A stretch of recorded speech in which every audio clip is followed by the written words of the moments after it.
Shocking statement. Billion-dollar air defenses were defeated not by annihilation, but by being blinded. Ukraine's Basel fall proved that cheap, precise disruption can open doors thought sealed. In the next minutes, we'll map the three-node architecture, Kasuka, NDCC Tier 2, and data pipelines, and show how the vulnerability window changed NATO's playbook, from real-time intel sharing to funding long-range UAV components.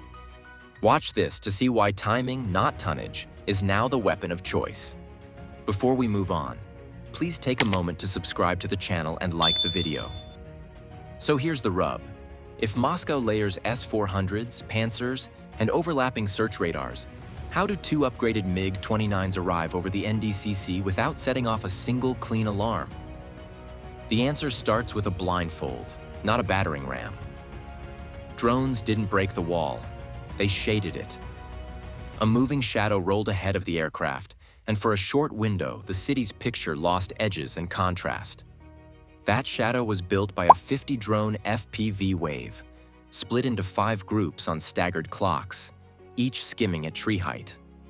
Routes threaded through river cuts and utility corridors to hide acoustic signatures, then hopped field lines to dodge fence sensors.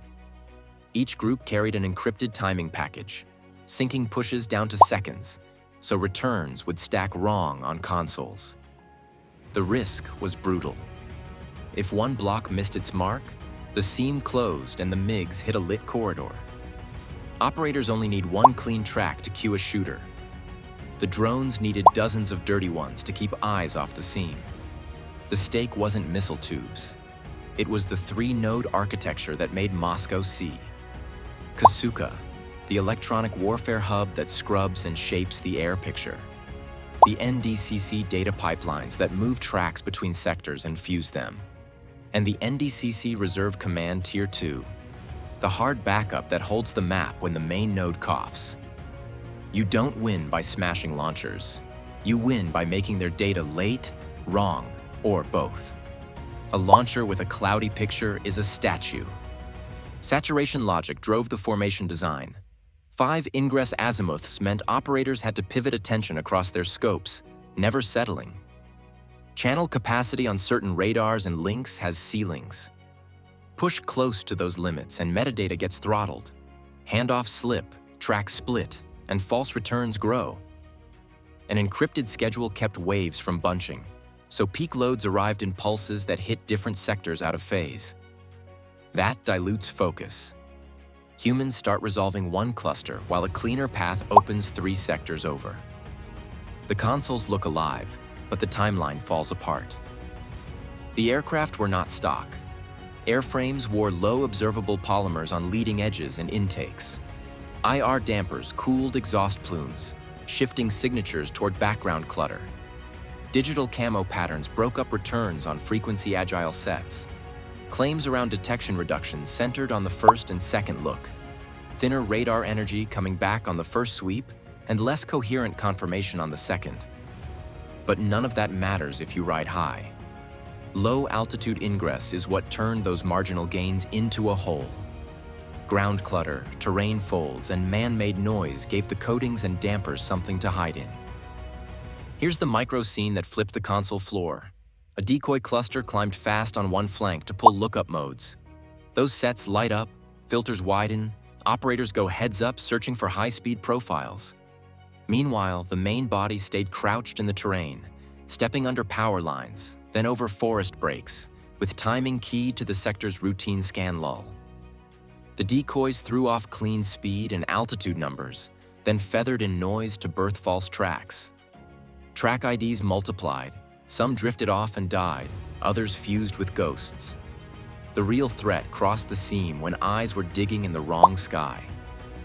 Research on integrated air defense behavior points to the same weak spot. Multi-axis, low-cost pressure that attacks sensing and command coherence, not the interceptors. You can't intercept what you don't lock. Break the rhythm and the network beats against itself. The payoff lands clean. The MiGs penetrated by flying inside a man-made radar eclipse, timed to seconds, while the nodes feeding Moscow's picture were confused, not crushed. That leaves the uncomfortable buy question on the table. If a $25,000 drone can flip $1 billion wall into a blur, what's the smarter spend? More missiles or more engineered moments of silence? When disruption costs less than a pickup truck and can be repeated every week, what actually runs out first? Drones on the attacker's side, missiles on the defender's side, or the human minutes inside command rooms that decide whether a radar blip becomes a kill chain? That's the scarcity loop in plain terms, and it changes how money moves. One side buys time by spending almost nothing. The other side spends fortunes and burns attention trying to win back seconds. Here's the setup. The scarcity loop flips the exchange rate of war.